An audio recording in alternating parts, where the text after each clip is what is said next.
नमस्कार दोस्तों, रोजगार गुरुकुल यूट्यूब चैनल में आप सभी का एक बार फिर से स्वागत है। राजस्थान जीके स्पेशल क्लासेज, आज हमारी जो चौथी क्लासेज है इसमें हम राजस्थान जीके के 50 और प्रश्न लेके आए हैं। अच्छे लेवल के प्रश्न है। देखिएगा, पहला ही हमारा प्रश्न क्या है, राजस्थान का क्षेत्रफल निम्न में से कौन से देश के लगभग समान है। ये जब पहला ही हम पाठ पढ़ते हैं कि क्षेत्रफल की बराबरी को लेकर के, पहले हमने कल के एक प्रश्न लिया था कि कौन से देश से 5 गुना बड़ा है, तो नॉर्वे और पोलैंड से 5 गुना बड़ा है। लेकिन यहाँ जो बात कर रहा है वो समानता की बात कर रहा है। तो राजस्थान का जो क्षेत्रफल है वो कितना है, 3,42,239 वर्ग किलोमीटर है। तो वो किसके बराबर है, वो जापान के क्षेत्रफल के लगभग समान है। ये नहीं है कि जापान का क्षेत्रफल पूछे और आप 3,42,239, ऐसा नहीं है। जापान के क्षेत्रफल के लगभग बराबर बताया है, एग्जैक्ट बराबर नहीं बताया है। चलिए, हमारा सेकंड प्रश्न है, राजस्थान की सर्वाधिक निकट बंदरगाह कौन सा है। देखिए, मैं आपको बताता हूँ, तूतीकोरन, कांडला, पारादीप, कोचीन। आपके सबसे जो राजस्थान के सर्वाधिक निकट बंदरगाह है, बहुत बार पूछा गया है, तो ये हो जाएगा कांडला। कांडला कहाँ पर है, गुजरात में है। कहाँ पे है, गुजरात में है। ठीक है, तो गुजरात में आपका कांडला बंदरगाह है। कोचीन आपके केरल में है, कोचीन केरल में है। ठीक है, और मसालों का बंदरगाह है किसका, यहाँ पे ज़्यादातर निर्यात होता है, वो मसालों का निर्यात होता है। पारादीप उड़ीसा में है। कहाँ है, उड़ीसा में है। ठीक है, पारादीप बंदरगाह उड़ीसा में है आपका। कांडला राजस्थान के सबसे निकट बंदरगाह है, क्योंकि गुजरात में है, ये गुजरात तट पे स्थित है। और बाकी वाले सभी बंदरगाह हैं जो पूर्वी तट के बंदरगाह है, राजस्थान के नज़दीक नहीं है। राजस्थान किस देश से 5 गुना बड़ा है, 5 गुना बड़ा है, तो इसका उत्तर आपका क्या हो जाएगा, इसका उत्तर होगा आपका श्रीलंका हो जाएगा। क्या हो जाएगा, श्रीलंका से 5 गुना बड़ा है, जापान के बराबर है, जापान से बराबर है, जापान के बराबर है, ध्यान रखना। ठीक है, चलिए नेक्स्ट हमारा प्रश्न है, राजस्थान राज्य का पूर्व पश्चिम एवं उत्तर दक्षिण देशांतरीय अक्षांशीय विस्तार कितना है। ये पूछा है अक्षांशीय एवं देशांतरीय विस्तार को लेकर के।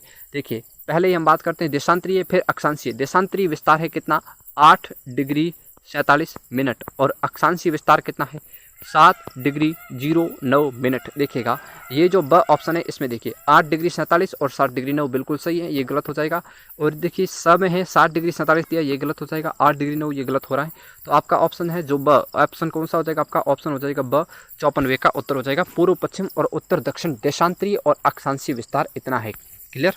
चलिए अगला प्रश्न है, राजस्थान जिस जिले से 70 डिग्री पूर्वी देशांतर रेखा गुजरती। देखिए, हमारा राजस्थान का देशांतरीय विस्तार कितना है, 69 डिग्री 30 से 78-17 है। कितना है, 78-17 है। तो 69-30 का मतलब लगभग एग्जैक्ट 70 के आसपास, 70। और यहाँ जो 78 यहाँ चल रहा है, 78 चल रहा है। देखिए, पश्चिम में चल रहा है आपका 70 डिग्री, पश्चिमी सीमा के आसपास कौन सा, 70 डिग्री पूर्वी देशांतर। पश्चिमी सीमा पर कौन सा जिला स्थित है हमारा, क्या जोधपुर है, बिल्कुल नहीं। धौलपुर है, बिल्कुल नहीं। ये तो हो जाएगा 78 डिग्री पूर्वी देशांतर पर है। ठीक है, अब आ रहा है जैसलमेर, तो जैसलमेर आपका सही हो जाएगा। ठीक है, ऑप्शन ब आपका राइट हो जाएगा। इसमें कौन सा, ऑप्शन ब राइट होगा, क्योंकि 70 डिग्री पूर्वी देशांतर राजस्थान की पश्चिमी सीमा रेखा से गुजरता है। और पश्चिमी सीमा रेखा पर राजस्थान का पश्चिमतम जिला कौन सा है, जैसलमेर आपका उत्तर हो जाएगा। नागौर की बात करें, राजस्थान का मध्यस्थ जिला कौन सा है, सबसे मध्य में जो जिला आता है वो नागौर आता है। क्लियर। चलिए अगला प्रश्न है हमारा, यदि जैसलमेर 69 डिग्री पूर्वी देशांतर पर स्थित है तो सूर्यास्त का समय 7 बजे PM है। तो धौलपुर जो 78 डिग्री पूर्वी देशांतर पर स्थित है, सूर्यास्त का समय क्या होगा। मैंने आपके सुबह कल की क्लास में एक प्रश्न बताया था कि राजस्थान की जो पूर्वी और पश्चिमी सीमा है उसमें जो समय अंतराल है वो कितना है, 36 मिनट का है। 36 मिनट का है। क्यों, क्योंकि यहाँ जो अंतर पड़ता है देशांतरों का वो है 8 डिग्री, और जो सूर्य है एक देशांतर को पार करने में समय लेता है 4 मिनट का। तो सॉरी 1 मिनट दोस्तों, जो है लगभग 9 देशांतरों का फर्क पड़ता है। 9 देशांतर का आता है, 69 से जब आप 78 पे जाएंगे तो 9 देशांतर का फर्क पड़ेगा, और 9 × 4 करेंगे जब आप, तो आपका उत्तर आ जाएगा 36 आ जाएगा। कितना आ जाएगा, 36 आ जाएगा। तो अपना समय का अंतर रहेगा 36 मिनट। तो आपका उत्तर क्या हो जाएगा, धौलपुर कितना होगा, 36 मिनट पीछे, यानी कि 6:24 सुबह पूर्वाह्न, 6:24 अपराह्न आपका उत्तर हो जाएगा सूर्यास्त का समय। क्लियर। चलिए, राज्य का सबसे उच्चतम बिंदु गुरु शिखर 1722 मीटर है, जबकि सबसे निम्नतम बिंदु कौन सा है, सबसे निम्नतम बिंदु आपका आता है सांबर झील आती है। कौन सी आती है, सांबर झील आती है। ये कहाँ पर स्थित है, ये आपकी जयपुर में स्थित है। इसका कुछ भाग आपका नागौर में भी है। कहाँ है इसका कुछ भाग नागौर में भी है और जयपुर में भी है। क्लियर। चलिए नेक्स्ट प्रश्न है, राजस्थान की पूर्व से पश्चिम तथा उत्तर से दक्षिण चौड़ाई दर्शाने वाली दोनों रेखाएं किस जिले में एक दूसरे को काटती हैं। पूर्व से पश्चिम कितनी लंबाई है, उत्तर से दक्षिण कितनी है। पूर्व से पश्चिम हो जाएगी आपकी 869 मीटर हो जाएगी, 869 किलोमीटर हो जाएगी, और उत्तर से दक्षिण हो जाएगी 826 किलोमीटर। अब पूछ रहा है कि यहाँ पे जो जिला पड़ता है वो कौन सा जिला हो जाएगा, तो ये जिला होगा आपका नागौर। कौन सा जिला हो जाएगा, नागौर जिला हो जाएगा। ठीक है। जयपुर की बात करें, जयपुर का देशांतर पूछे तो 76 डिग्री पूर्वी देशांतर, 76 डिग्री पूर्वी देशांतर पर जयपुर जिला स्थित है आपका। ठीक है। चलिए एक और प्रश्न पूछा जाता है कि राजस्थान का मध्यम गांव कौन सा है। मध्यम गांव जहाँ से दोनों रेखाएं काटती हैं, जहाँ ये दोनों रेखाएं काटती हैं, यहाँ पे कौन सा गांव है? तो यहाँ पे आपका मकराना तहसील नागौर आता है। मकराना गांव या मकराना तहसील पड़ता है राजस्थान का, एकदम मध्यस्थ गांव आता है जहाँ दोनों रेखाएं एक दूसरे को काटती हैं, काल्पनिक रेखाएं। राजस्थान का उत्तर से दक्षिण, पूर्व से पश्चिम विस्तार कितना है? उत्तर से दक्षिण कितना है आपका? 826 है। ऑप्शन द में दिख रहा है तो 869 हो जाएगा पूर्व से पश्चिम, बिल्कुल राइट, ऑप्शन द आपका राइट हो जाएगा। चलिए उत्तर से दक्षिण और पूर्व पश्चिम विस्तार हो गया। रेड क्लिप रेखा का राजस्थान में विस्तार है। रेड क्लिप रेखा का बात करें तो रेड क्लिप रेखा कहाँ से कहाँ तक चलती है? यहाँ से यहाँ तक चलती है, यानी कि राजस्थान की पश्चिमी सीमा रेड क्लिप रेखा के सहारे बनी हुई है। ठीक है, ये रेड क्लिप रेखा है एक तरह से। ठीक है, लेकिन जब हम अधिकतम गलती क्या करते हैं कि हम जो पहला ही पॉइंट हम लेते हैं, क्या लेते हैं? कोणा गाँव ले लेते हैं। कोणा गाँव रेड क्लिप रेखा की सीमा रेखा नहीं है। कोणा गांव राजस्थान का उत्तरतम बिंदु है, जबकि रेड क्लिप रेखा का प्रारंभिक बिंदु है हिंदूमल कोट गंगानगर से बाकासर बाड़मेर। बाकासर बाड़मेर, ऑप्शन अ आपका राइट हो जाएगा। कोणा गांव नहीं होगा। और इसमें देखिए साहगढ़ जालोर में नहीं है। साहगढ़ गांव कहाँ पे है? साहगढ़ गांव बाकासर तहसील भलगांव बाड़मेर में पड़ता है, जो बिल्कुल बाकासर दिया है एग्जैक्ट। बाकासर नहीं दिया हो तो आपका देगा साहगढ़ गाँव देगा, साहगढ़ देगा, यहाँ पर देगा आपको भलगांव बाकासर बाड़मेर। क्लियर, इसमें दिया है कोणा गांव, तो ऑप्शन द भी आपका गलत हो जाएगा। ऑप्शन अ आपका बिल्कुल राइट होगा। हिंदूमल कोट श्रीगंगानगर से बाकासर बाड़मेर तक आपकी जो सीमा लगती है किसकी? रेड क्लिप रेखा की, 1070 किलोमीटर लंबी है। जिस जिले से 70 डिग्री पूर्वी देशांतर रेखा गुजरती है वह कौन सा है? 70 डिग्री पूर्वी देशांतर रेखा में पहले डिस्कस कर चुका हूँ कि जैसलमेर जिले से गुजरती है, जबकि 78 डिग्री पूर्वी देशांतर किससे गुजरेगी? भरतपुर और धौलपुर से गुजरेगी। जो पूर्वी सीमा पर स्थित जिले हैं भरतपुर और धौलपुर, इनसे कौन सी गुजरेगी? धौलपुर से और भरतपुर से 78 डिग्री गुजरेगी। डायरेक्ट आपसे नहीं पूछेगा कि नागौर से कौन सा देशांतर गुजरता है, ऐसा प्रश्न कभी नहीं पूछेगा। जो प्रश्न बिल्कुल कॉन्सेप्ट बनते हैं, जैसे सीमा रेखा वाले देशांतर हैं जैसे 70 और 78, इनसे पूछ सकता है, या फिर राजधानी का देशांतर पूछ सकता है। तो राजधानी का देशांतर कितना है? 76 डिग्री है। अब जोधपुर का पूछ ले तो कोई नहीं बता सकता। राजस्थान का पश्चिम से पूर्व देशांतरी विस्तार कितना है? देशांतरी विस्तार पूछा है, देखिएगा तो हो जाएगा आपका 69 डिग्री 30 से पूर्वी देशांतर से 78 डिग्री 17 पूर्वी देशांतर हो जाएगा। 69 डिग्री 30 पूर्वी देशांतर से 78 डिग्री 17 पूर्वी देशांतर हो जाएगा। चलिए नेक्स्ट प्रश्न है 63वां। राजस्थान का नामकरण किसने अपनी प्रसिद्ध कृति के अंदर किया था? तो राजस्थान का नामकरण जो है, राजस्थान नामक नामकरण किसने किया था? कर्नल जेम्स टोड ने किया था। कौन सी कृति में? Annuls and antiquities. Annuls and antiquities of Rajasthan and antiquities of Rajasthan. Annuls and antiquities of Rajasthan जो है, इस पुस्तक के अंदर नामकरण किया था, किसने किया था? कर्नल जेम्स टोड ने किया था। ठीक है, क्लियर, ऑप्शन अ आपका क्लियर हो जाएगा राइट। चलिए राजस्थान की स्थलीय सीमा की लंबाई कितनी है? राजस्थान की जो स्थलीय सीमा है उसकी लंबाई को लेकर प्रश्न पूछा है। तो स्थलीय सीमा टोटल कितनी है? राजस्थान की स्थलीय सीमा, राजस्थान की कोई जलीय सीमा लगती नहीं है। राजस्थान की टोटल सीमा है 5920 किलोमीटर। ठीक है, कभी कभी क्या करता है वो 5920 वर्ग किलोमीटर देता है, 920 किलोमीटर स्क्वायर, और दूसरा ऑप्शन देता है 5920 वर्ग किलोमीटर। हम क्या करते हैं, पहले ही ऑप्शन 5920 देखा, पीछे का मान देखा नहीं, सीधा उत्तर करते हैं और वो गलत करता है। करेगा, सीधी सी बात है, क्योंकि 5920 वर्ग किलोमीटर नहीं है, किलोमीटर है। अब अगली बात करें इसके अंदर ही, तो इसके अंदर दो फैक्ट बनते हैं। इसकी एक अंतर्राष्ट्रीय सीमा बनती है, एक राज्य की सीमा बनती है। राज्यों के साथ सीमा लगती है, उसकी लंबाई है 4850 किलोमीटर। कितनी? 4850। और जो अंतर्राष्ट्रीय रेड क्लिप रेखा अभी हमने बात की थी, हिंदूमल कोट श्रीगंगानगर से भलगांव बाकासर साहगढ़ बाड़मेर तक जो बनती है, उसकी लंबाई है 1070 किलोमीटर। कितनी? 1070 किलोमीटर हो जाएगी। अगला प्रश्न क्या है? राजस्थान का क्षेत्रफल निम्न में से किस देश के क्षेत्रफल के बराबर है? अभी हमने ये प्रश्न रिपीट हो चुका है भूल से, क्योंकि बार बार ये प्रश्न जब आते हैं तो याद नहीं रहता है कि कौन सा प्रश्न हमें टाइप किया नहीं किया है, क्योंकि बहुत से पेपर्स में ये प्रश्न आपको देखने को मिलेंगे कि राजस्थान का क्षेत्रफल किसके बराबर है? तो जापान के बराबर है। अभी हमने बात की थी श्रीलंका से कितना? 5 गुना बड़ा है। 5 गुना बड़ा है किससे? श्रीलंका के क्षेत्रफल से। ठीक है, श्रीलंका दक्षिण भारत के दक्षिण में स्थित एक देश है। राजस्थान भारत की किस दिशा में स्थित है? ये हो गया भारत। ठीक है, ये मान लीजिए आपका भारत हो गया, ये आपका इस तरह से हमने भारत बना दी। ठीक है, और राजस्थान आपका किस दिशा में? इस दिशा में। ये कौन सी दिशा हो जाएगी? ये भारत की दिशा हो जाएगी, उत्तर पश्चिम हो जाएगी। ये राजस्थान है मान लीजिए, तो ये हो जाएगी उत्तर पश्चिम दिशा हो जाएगी। कौन सी हो जाएगी? उत्तर पश्चिम दिशा। आपको याद भी रखनी है, और फैक्ट भी है कि नक्शे में उत्तर पश्चिम में ही स्थित है, कोई रटना नहीं है कि उत्तर पश्चिम कैसे आ गया। 67वां देखिए, राजस्थान का क्षेत्रफल भारत के कुल क्षेत्रफल का कितना प्रतिशत है? तो 10.41 एग्जैक्ट होगा। ठीक है, 10.41। और लगभग पूछे तो कितना होगा? लगभग पूछ ले, ये प्रश्न कल के क्लास में और परसों के क्लास में 2 बार आया है, मैं जानता हूँ क्यों आया है? क्योंकि ये प्रश्न बहुत सी परीक्षा में आते हैं, तो हम टाइप करते वक्त भूल जाते हैं कि ये प्रश्न टाइप किया है या नहीं किया है, क्योंकि बहुत सारी परीक्षा के जब आप पेपर देखेंगे तो हर एक पेपर के अंदर लगभग वर्तमान में जो है 2022 के बाद 2022 के पेपरों में नहीं मिलेगा, इससे पहले कि 2020 से लेकर के 2012 तक जो भी पेपर हुए थे उन सब के अंदर ये प्रश्न आपको रिपीट मिलेगा। ठीक है, प्रत्येक पेपर के अंदर मिल जाएगा, ये गारंटी है। राजस्थान का अक्षांशीय विस्तार कितना है?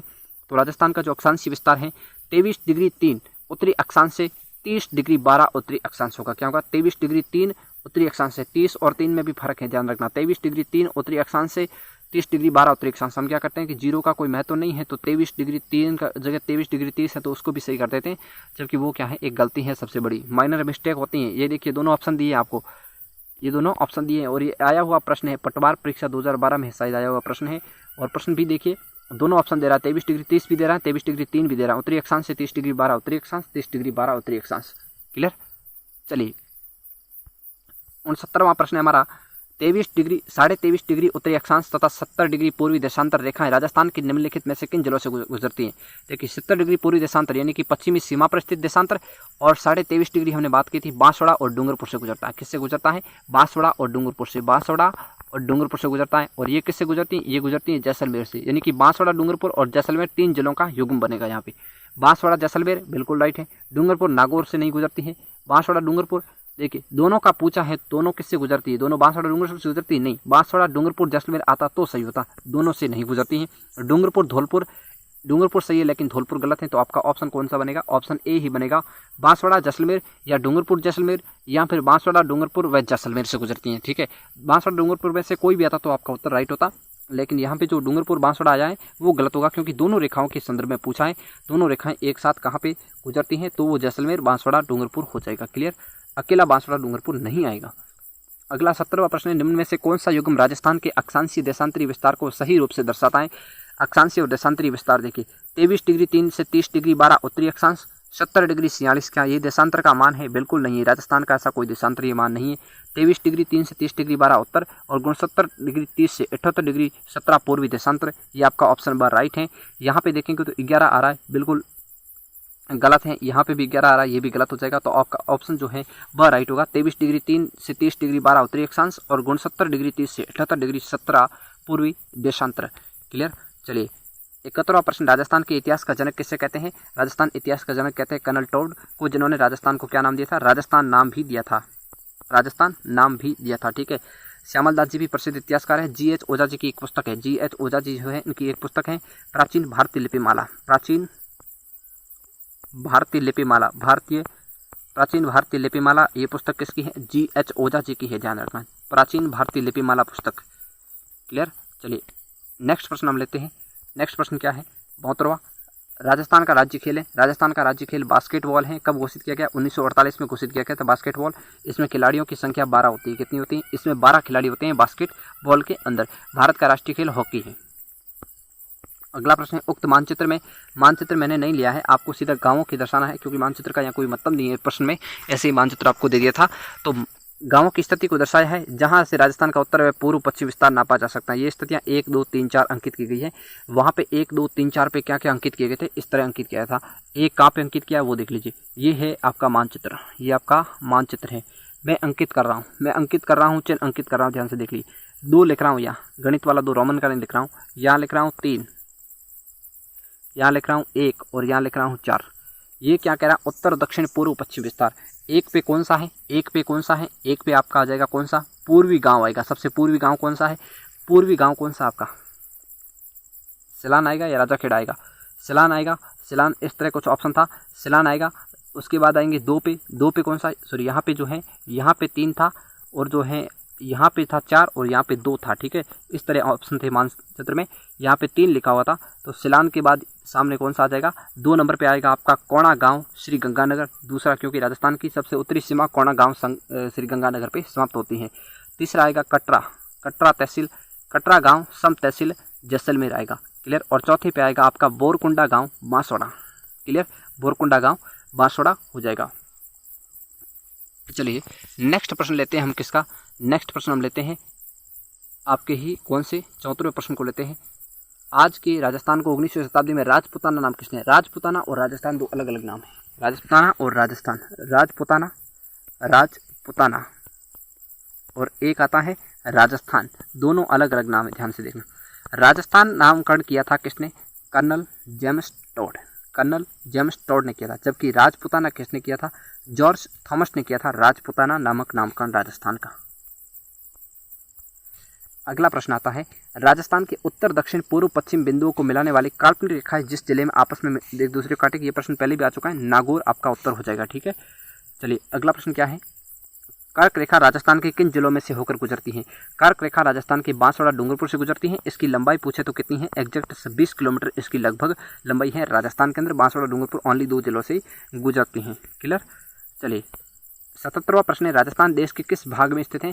तो राजस्थान देश के किस भाग में? उत्तर पश्चिम भाग में। ये प्रश्न भी रिपीट हुआ है। अगला प्रश्न है 78वां, कर्क रेखा राजस्थान के किस जिले से होकर गुजरती है? कर्क रेखा राजस्थान की, यहाँ पे एक बांसवाड़ा दिया तो बांसवाड़ा होगा, डूंगरपुर देता तो डूंगरपुर भी हमारा साथ में उत्तर होगा। ये नहीं कि बांसवाड़ा भी है और ब में आपका डूंगरपुर है, तो आपको ये स वाला ऑप्शन और द वाला ऑप्शन अलग नहीं देगा। स में देगा उपयुक्त दोनों और द इनमें से कोई नहीं, ऐसा ऑप्शन देगा।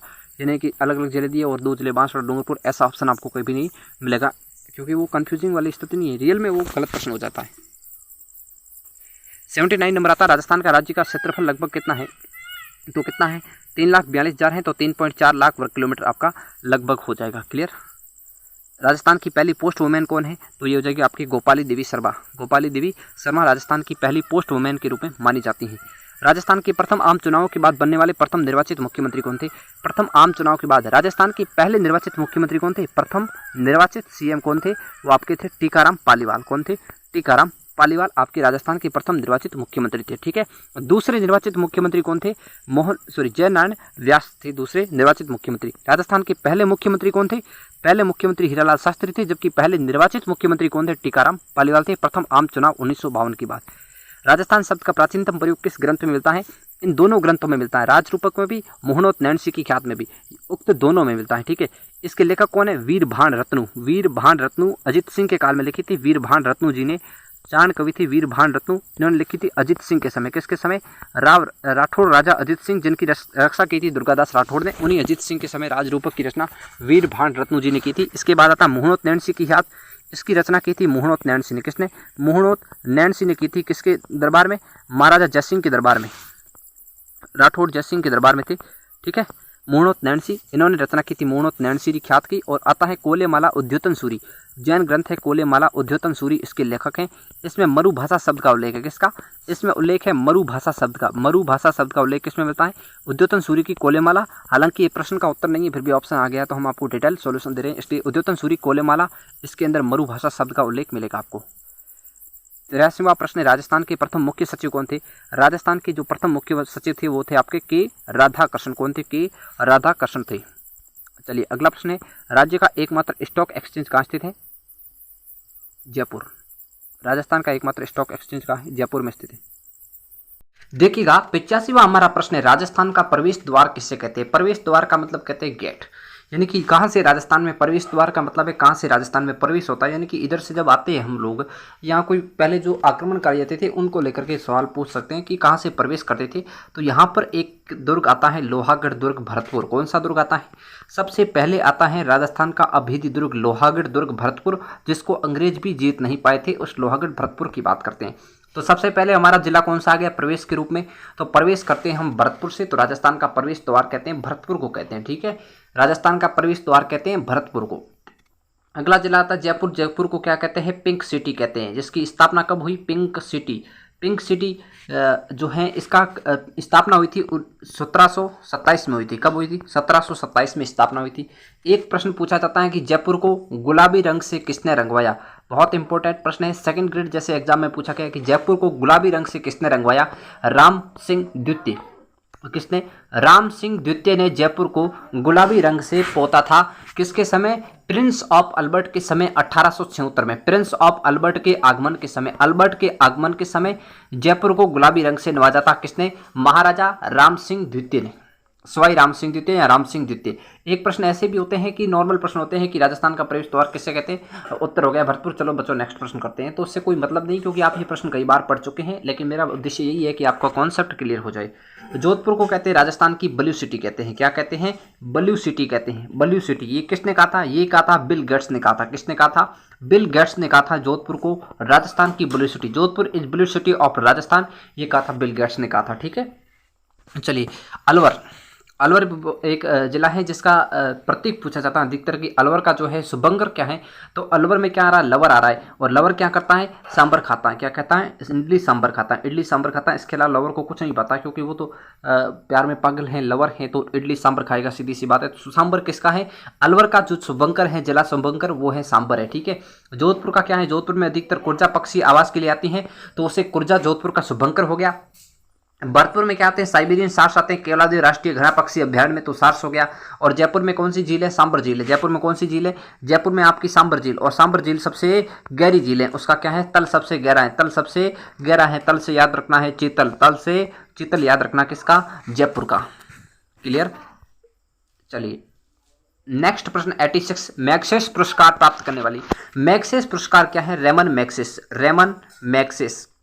रेमन मैग्सेस अवार्ड होता है जिसे एशिया का नोबेल पुरस्कार कहते हैं। क्या कहते हैं? एशिया का नोबेल पुरस्कार कहते हैं। एशिया का नोबेल पुरस्कार किसको कहते हैं? रेमन मैग्सेस अवार्ड को कहते हैं एशिया का नोबेल पुरस्कार कहते हैं। ध्यान रखना। क्लियर?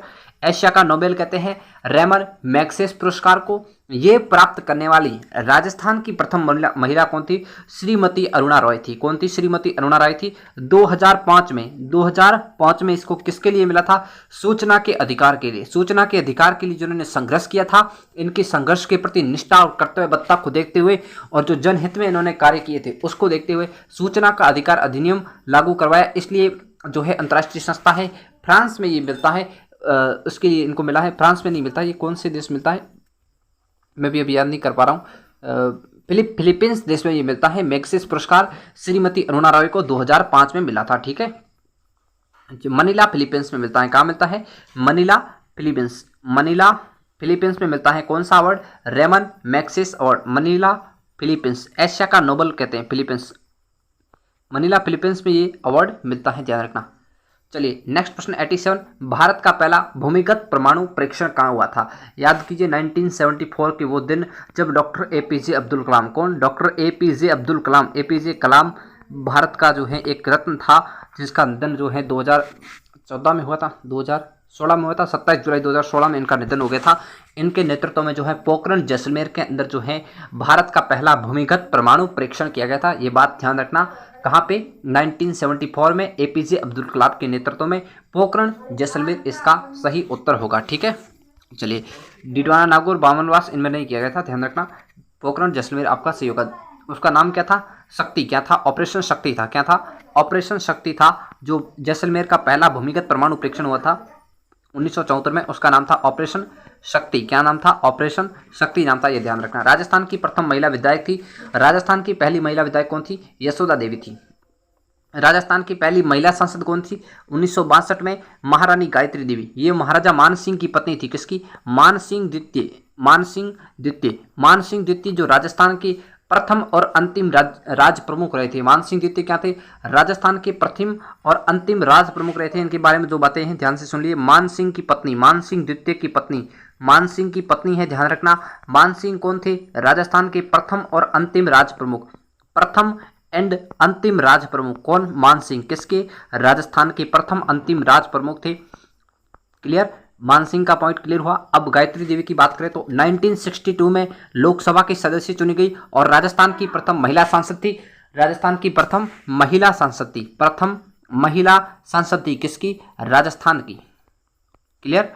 चलिए ये हुआ गायत्री देवी के बारे में एक छोटा सा पॉइंट था। राजस्थान की प्रथम महिला लोकसभा सदस्य। राज्यसभा सदस्य थी शारदा भार्गव थी, जो राज्यसभा की सदस्य थी। राजस्थान की प्रथम महिला राज्यसभा सदस्य शारदा भार्गव थी, जबकि पहली महिला लोकसभा सदस्य कौन थी? आपकी महारानी गायत्री देवी थी, जो महाराजा मान सिंह द्वितीय जयपुर की पत्नी थी। और मान सिंह जो है राजस्थान के प्रथम और अंतिम राज प्रमुख भी रहे थे। ये जयपुर से रिलेटेड है। राज प्रमुख महाराजा मान सिंह द्वितीय।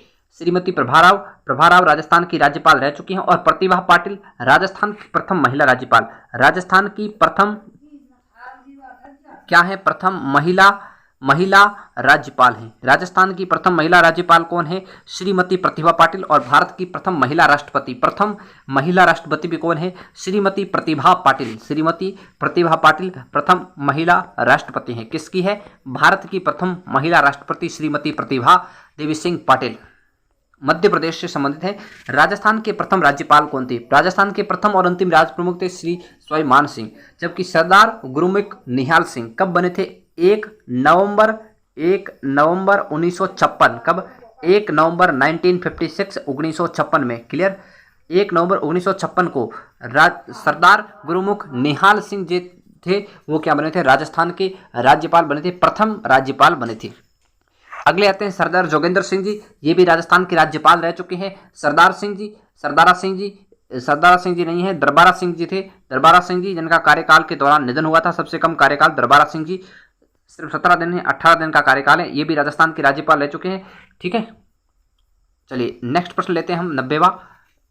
राज्यसभा के प्रथम एवं एकमात्र, राजस्थान के प्रथम एवं एकमात्र राज्य प्रमुख कौन थे, अभी हमने बताया महाराजा सवाई मान सिंह द्वितीय जयपुर के महाराजा थे। राजस्थान के प्रथम एवं अंतिम, प्रथम एकमात्र कहे, प्रथम कहे या अंतिम कहे, राज्य प्रमुख कौन थे, महाराजा सवाई मान सिंह। महाराजा भोपाल सिंह, महाराणा भोपाल सिंह जिनको कहते हैं उदयपुर के महाराणा भोपाल सिंह। राजस्थान के एकमात्र महाराज प्रमुख कौन, महाराज प्रमुख, अंतिम महाराज प्रमुख भी कहते हैं इनको, महाराज प्रमुख। यहाँ राजस्थान के एकमात्र महाराज प्रमुख कौन रहे थे, वो रहे थे आपके महाराणा भोपाल सिंह। क्यों, क्योंकि जब राजस्थान के 5वें चरण का एकीकरण हुआ था, उसमें राजस्थान की अधिकतर रियासतें सम्मिलित हो चुकी थी, जिसमें जयपुर भी सम्मिलित था।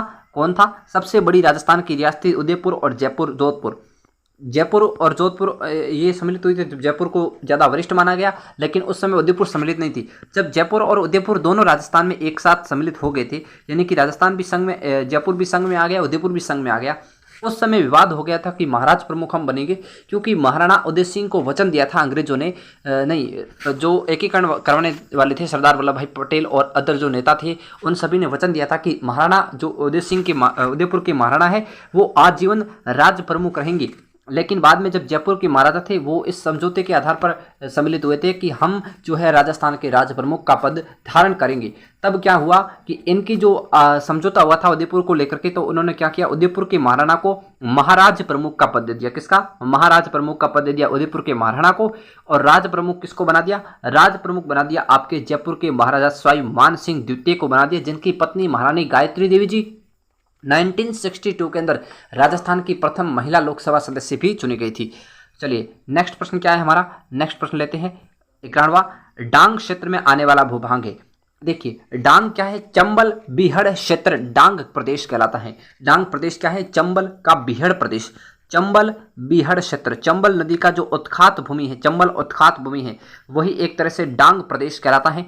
डांग प्रदेश में मुख्यतः जो सर्वाधिक भाग आता है डांग प्रदेश का, या सर्वाधिक डांग प्रदेश का विस्तार है, वो है धौलपुर डिस्ट्रिक्ट में है। किसमें, धौलपुर में है। इसका मतलब उत्तर धौलपुर होगा, नहीं, करौली में भी डांग प्रदेश का विस्तार है, सवाई माधोपुर में भी डांग प्रदेश का विस्तार है, लेकिन इनमें पूरे क्षेत्र में नहीं है। सवाई माधोपुर का कुछ भाग है, करौली और धौलपुर, इन तीनों में जो है डांग प्रदेश का विस्तार है। इसका मतलब हमारा उत्तर क्या होगा, ऑप्शन द उपयुक्त सभी उत्तर होगा। डांग प्रदेश किसमें स्थित है, डांग प्रदेश धौलपुर, करौली और सवाई माधोपुर के भाग सम्मिलित है डांग प्रदेश के अंदर। अगला आता है, राज्य की कौन सी विधानसभा निर्धारित कार्यकाल की समाप्ति से पूर्व ही भंग कर दी गई थी। तो राज्य की 6वीं विधानसभा, कौन सी, 6वीं विधानसभा, जो अपने निर्धारित 5 वर्ष के कार्यकाल से पूर्व ही, 5 वर्ष के कार्यकाल से पूर्व ही राष्ट्रपति शासन राजस्थान में लगने के कारण इसको भंग कर दिया गया था। बहुमत के आधार पर जो सरकार नहीं बनी थी उसका कारण था शायद ये 6वीं विधानसभा थी। लेकिन एक पॉइंट और बनता है 6वीं विधानसभा को लेकर के, 6वीं विधानसभा के बाद राजस्थान में जो विधानसभा की सीटें हैं विधानसभा सदस्यों की, वो 200 हो गई थी। इससे पहले कितनी थी, इससे पहले 184 सीट थी। कितनी, 184, 184 सीट थी। लेकिन 6वीं विधानसभा के मतगणना के बाद जो राजस्थान में जो विधानसभा के सदस्यों की संख्या 200 कर दी गई थी, और वर्तमान में भी 200 ही है। राज्य की प्रथम महिला राज्यपाल नियुक्त किससे किया गया था, तो श्रीमती प्रतिभा पाटिल राज्य की प्रथम महिला राज्यपाल थी। अब आता है सरोजिनी नायडू और सुमित्रा सिंह और सरोज देवी। ध्यान रखना, सुमित्रा सिंह क्या है, सरोजिनी नायडू क्या है, वो ध्यान से देख लीजिए। सरोजिनी नायडू भारत की प्रथम महिला राज्यपाल, भारत के किसी राज्य या भारत की प्रथम महिला राज्यपाल या भारत के किसी राज्य की प्रथम महिला राज्यपाल कौन थी? आपकी सरोजनी नायडू थी। क्लियर? चलिए आगे चलते हैं। राजस्थान का नेहरू कहा जाता है। राजस्थान का नेहरू कहते हैं पंडित जुगल किशोर चतुर्वेदी को। क्यों कहते हैं? क्योंकि इन्होंने सर्वाधिक जो राजस्थान की स्वतंत्रता संघर्ष का आंदोलन हुआ था उसके अंदर गांधी जी को सर्वाधिक जो धन थे राजस्थान से यही देते थे जुगल किशोर चतुर्वेदी। ऐसे कहते हैं कि इनके जो हस्ताक्षर वाले चेक थे वो गांधी जी के पास रहते थे बिना कुछ अंकित किए हुए। गांधी जी जब चाहते 30,000 आपको आप निकालें सैलरी के लिए, या फिर शॉपिंग के लिए 3,000 रुपये निकालें, 4,000 रुपये निकालें, या फिर नई गाड़ी खरीदने के लिए 5 लाख निकालने, तो गांधी जी क्या करते हैं, उनके साइन तो ऑलरेडी किए हुए हैं, 5 लाख लिख के बैंक में गए, लो भाई पैसे लाओ और नई कार खरीद ली। तो ये मतलब कहने का मतलब यही था कि गांधी जी के पास जो है इनका हस्ताक्षरित चेक रहता था। गांधी जी जब चाहते अपनी एंट्री करके पैसे निकाल सकते थे। ऐसे थे जुगल किशोर चतुर्वेदी, जिनको राजस्थान का नेहरू भी कहते हैं। ठीक है, सॉरी दोस्तों, ये जो सारी विशेषताएं मैंने अभी बताई नेहरू वाली, ये जमनालाल बजाज की थी, जबकि नेहरू वाली राजस्थान का नेहरू किन्हें कहते हैं? पंडित जुगल किशोर चतुर्वेदी को कहते हैं, नेहरू जी के जैसे गुण और विशेषताओं के कारण। जबकि जो अभी मैंने विशेषता बताई हस्ताक्षरित चेक, हस्ताक्षरित चेक, हस्ताक्षरित चेक, हस्ताक्षरित जो चेक होता था वो किसका था? जमनालाल बजाज के थे हस्ताक्षरित, क्योंकि जमनालाल बजाज एक उद्योगपति थे। अब आता है जयनारायण व्यास, तो राजस्थान के जोधपुर से संबंधित है जयनारायण व्यास, और राजस्थान के एकमात्र निर्वाचित और मनोनीत, एकमात्र निर्वाचित भी हैं प्लस मनोनीत भी है, एकमात्र ऐसे मुख्यमंत्री जो निर्वाचित भी हुए और मनोनीत भी हुए। क्या हुए? और मनोनीत भी हुए, ध्यान रखना। क्लियर? चलिए, मनोनीत और निर्वाचित दोनों मुख्यमंत्री कौन थे? राजस्थान का जो जयनारायण व्यास थे। राजस्थान का लौह पुरुष किसे कहते हैं? राजस्थान का लौह पुरुष कहते हैं किसको कहते हैं? दामोदर लाल व्यास को कहते हैं। ठीक है, जयनारायण व्यास को क्या कहते हैं? शेर ए राजस्थान, शेर ए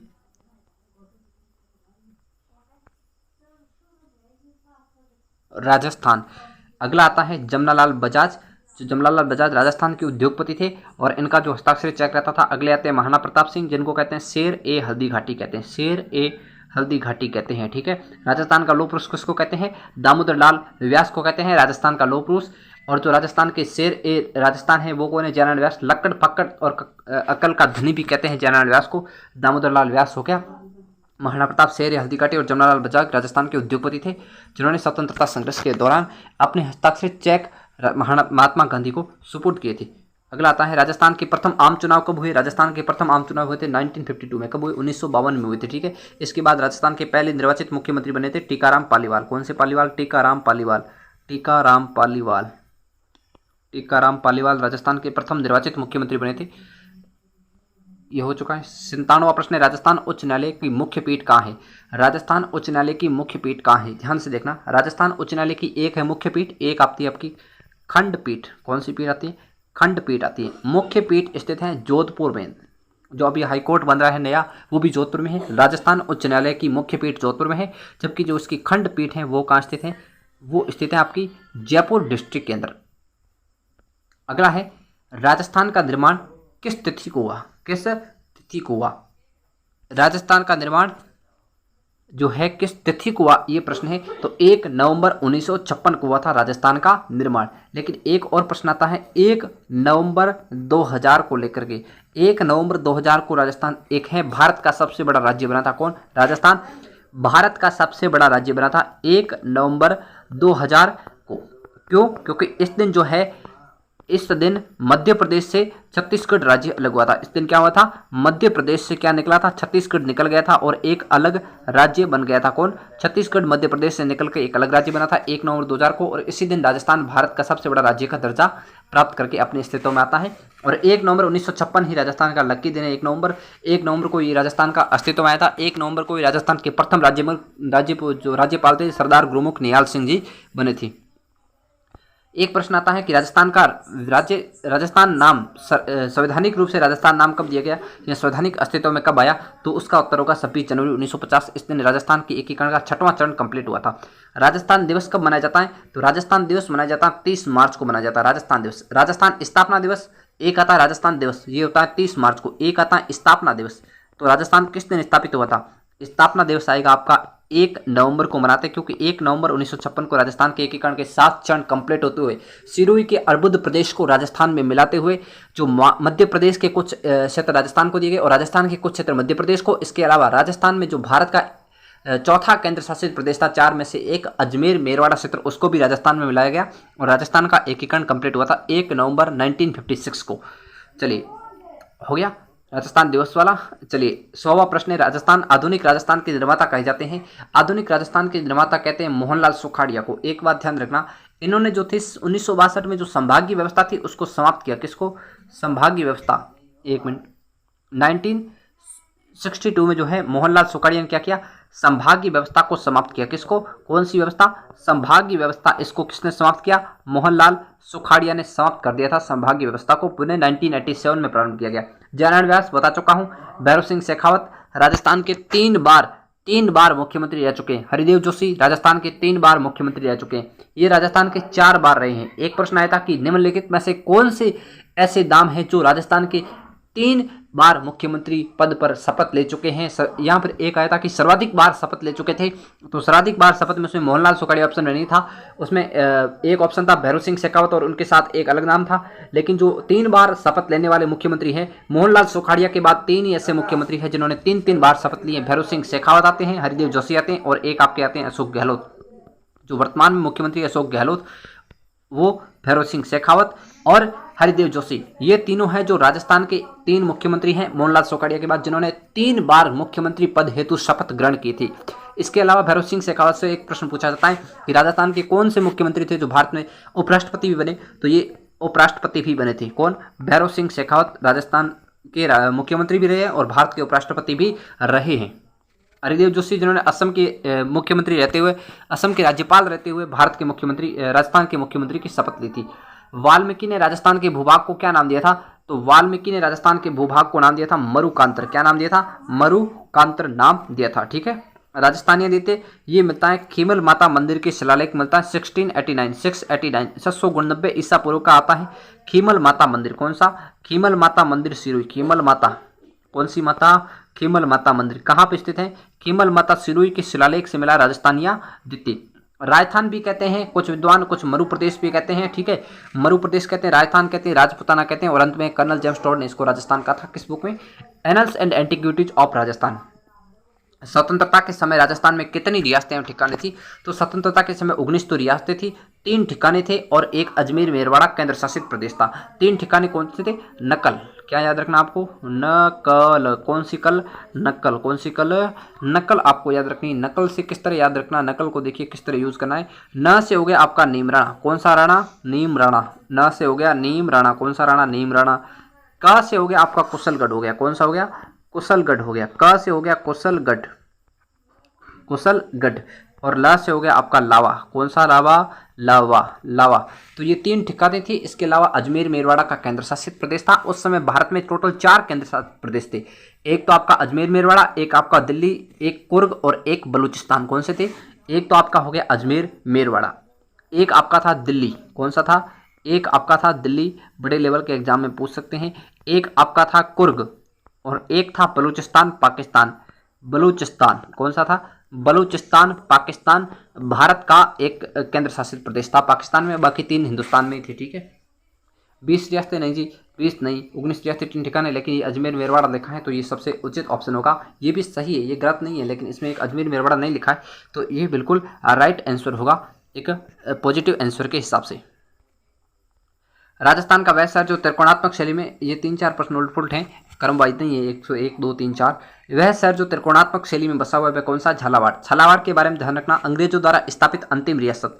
क्या? अंग्रेजों द्वारा स्थापित अंतिम रियासत। क्या? अंग्रेजों द्वारा अंतिम स्थापित रियासत कौन सी थी? झालावाड़ थी। कब स्थापित हुई? 1938 में, सॉरी 1838 में। कब हुई? 1838 में स्थापित हुई। अंग्रेजों द्वारा स्थापित अंतिम राजस्थान की रियासत थी। इसके अंदर झालावाड़ में गागरोन का दुर्ग है। कौन सा दुर्ग है? गागरोन का दुर्ग है। गागरोन झालावाड़। ठीक है, और गागरोन में कौन से? गागरोनी तोते। तो झालावाड़ का जिला शुभंकर क्या हो गया? गागरोनी तोते हो गई। कोटा का उदबिलाव है। उदयपुर का कौन सा है? बिज्जू है। और अलवर का क्या हो जाएगा? सांबर हो गया। उदयपुर बिज्जू, कोटा का क्या हो जाएगा? उदबिलाव। कोटा टोंका, किसको टोका? हमने बिल्ले को टोका, हमने बिल्ले को टोका। उदबिलाव, उदबिलाव। बिलाव, ध्यान रखना उद बिलाव होता है। ये शुभंकर बार बार पूछे जाते हैं बड़े बड़े एग्जाम में भी, कांस्टेबल में बहुत बार, या सॉरी बीएसटीसी का एग्जाम है इसमें ज़्यादातर ये शुभंकर, या बड़े लेवल में भी एसआई लेवल में जो मिलान करने के लिए 4 ऑप्शन दिए थे वो भी प्रश्न पूछा गया था। ठीक है, चलिए ये थे आज के प्रश्न। आज के लिए इतना ही, मिलेंगे कल की नेक्स्ट क्लास में। क्लास कैसी लगी कमेंट बॉक्स में कमेंट करके बताएं। क्लास अच्छी लगी है तो ही लाइक करना, और वीडियो अच्छा लगा है तो चैनल को भी सब्सक्राइब कर देना। तब तक के लिए जय हिंद जय भारत।